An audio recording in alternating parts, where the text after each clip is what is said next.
Oh, my goodness. Oh, thank you, Manuel. You know, I knew he was the perfect person to present this award to me, but I also knew it was a setup because no one ever wants to follow Manuel Pastor at the microphone. So anyway, oh my, look at all of you out there. This is so overwhelming. The beautiful ad journal, all of you, and I can't thank you enough for all coming out tonight. So, you know, Liberty Hill's motto, change not charity, up there on the wall, came to me at the early age of 14. I grew up in St. Louis, Missouri. There we go, Sheer. In what is now one of the older suburban rings of the inner city area. It was the summer of 1968, just weeks after the assassination of Dr. King and Bobby Kennedy. I struggled mightily to understand the meaning of those events, as did the entire nation. And I decided to go with my church to teach vacation Bible school at one of the most notorious urban slums in the country, the Pruitt-Igoe Housing Project. Some of you may know it.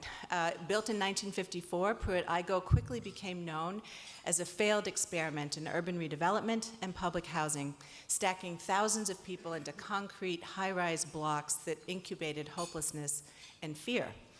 By 1972, it was dynamited to the ground, sending many of the families who had been trapped there to northern neighborhoods, including Ferguson, Missouri.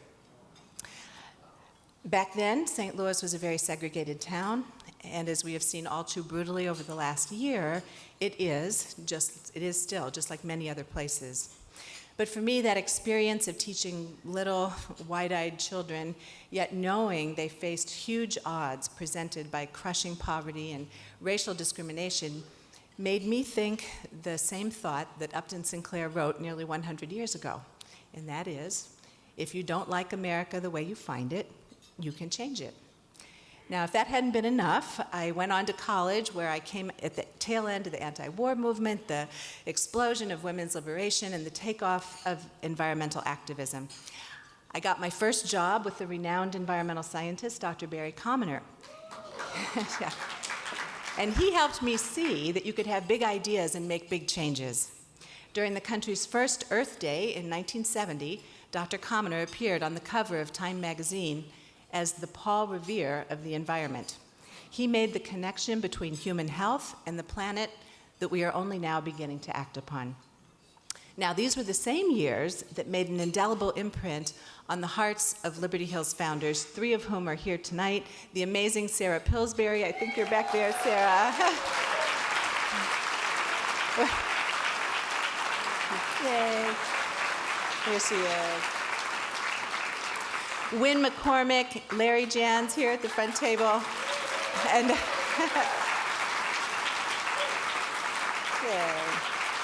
and also our founding director, Mary Jo Von Mock, who came all the way from Detroit to be here with us tonight. Mary Jo.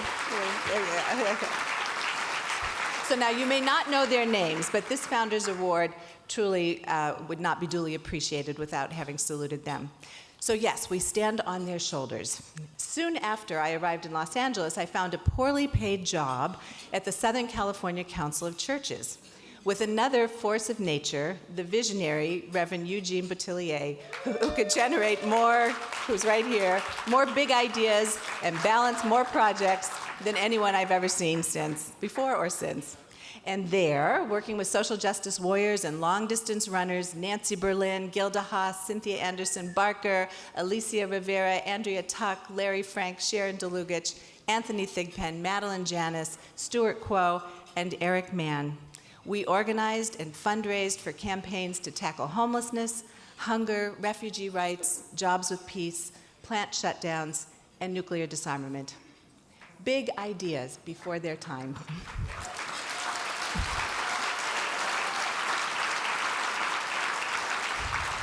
Big ideas and tiny grants, yes.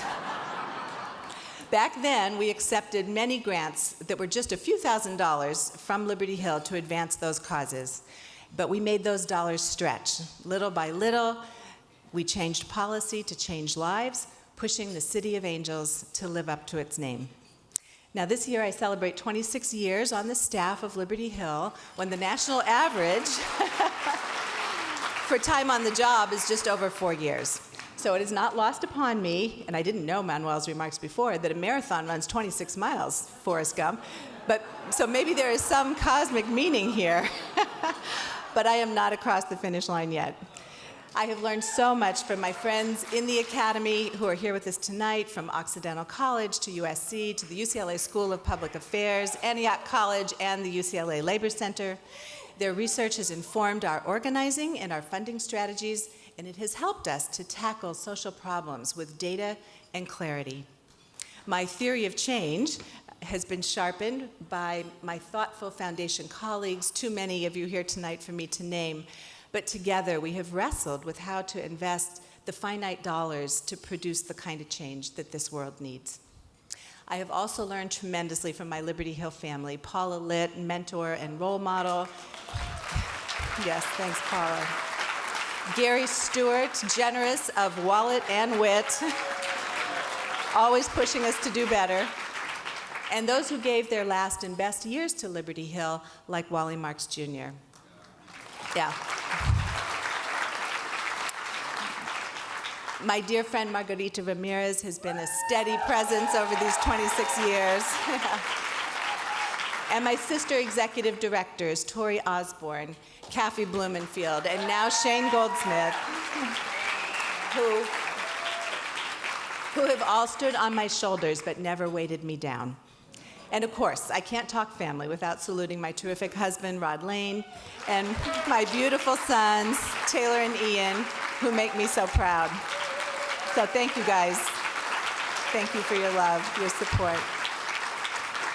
But the fundamental reason that Liberty Hill has been my home is that it has given me a chance to be part of something so much bigger than myself. Pushing big ideas, the groups we have nurtured are turning Los Angeles into a healthier city where people who suffer the double jeopardy of poverty and cancer and asthma from toxic emissions can begin to breathe cleaner air. From East Yard communities headed by Angelo Logan and Mark Lopez,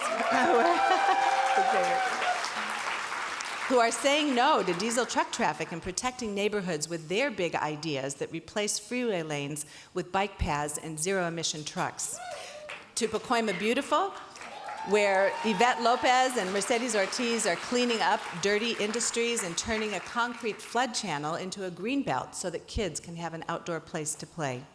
To Communities for a Better Environment and the Coalition for a Safe Environment, where on-the-ground organizers Alicia Rivera, Ashley Hernandez, Jesse Marquez, and Sofia Correa are advancing big ideas about renewable energy and pressing the Port of Los Angeles to become one of the greenest in the world.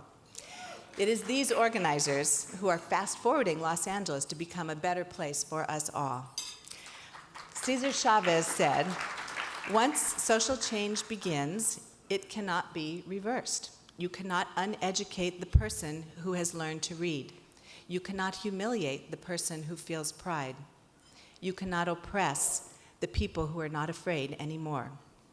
I trust the organizers to keep thinking those big ideas and doing the patient and passionate work to achieve them.